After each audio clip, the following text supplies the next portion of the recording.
Nielen fanúšikov hokeja bude určite zaujímať hokejový zápas Československa so Sovietským zväzom v roku 1968, ktorý reportoval pán Gabo Zelenaj. Černý nedománsky brýl, Jiřík, Golonka, Ševčík, Holík, Klapáč a Kepák bude striedať. Otrasenie rúk a začne sa veľký boj. Zatiaľ hrba pukov. 2, 4, 6 v sovietskej bránke, toľko ich tam nastrieľali, keď trénovali Konovalenka, toľko ich zostalo v sieti, v našej ani jeden.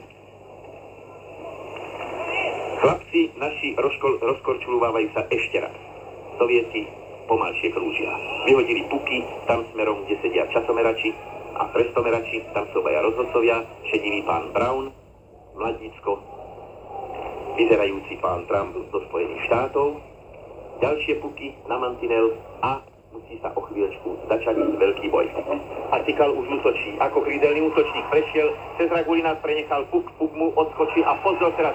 Prudko vyštartoval dopredu sovietský Aleksandrov, ale to bude zakázané uvoľňovanie. A nie, Zurila si vyšiel von, ako pek zachytil puk pri mantineli, prišlapil ho tam a Aleksandrov potom len odkorčuloval na svoje miesto do svojej obrany. Teraz je tu na Nedománsky, dostáva sa do obranej tretiny sovietského mužstva, háže pred bránku, ešte strela na bránku, gól, Tykal!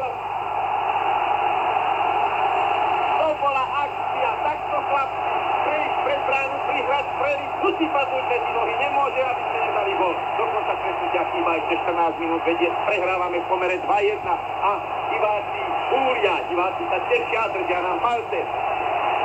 Tak, 5 na 4 a my sme dali gól. To bola blesková akcia, ale ako ten Tykal našiel tu, predsa jazdil ako blesk, bol tak rozjasnený, len sa sklzal, to bol dlhý skrz v polade, ešte stačil palicu, ešte stačil nohu odtiahnuť od sovietského Ragulina, ktorý ho tam chcel vodičekom zobrať, nestačili už 2-1.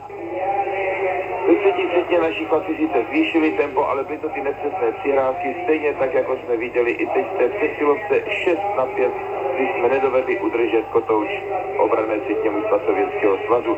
A myslím, že Golonka, i když měl nejlepší vůli, byl přeci jenom fyzicky nejvíc hráčů unaven, než aby mohl nakonec vybojovat kotouč a jít za kotoučem, což pochopitelně v tomto okamžiku chtělo, když o Buli bojoval.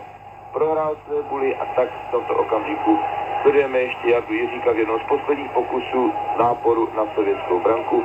Jiřík však už kapituloval při ztrátě kotouče na bočním a zadním razení. Rozehrání Romanského patří Počovi. Poč s kotoučem na holi odevzdal Tykalovi a konec siréna tady. Prohráli jsme utkání se Sovětským svazem 1-3.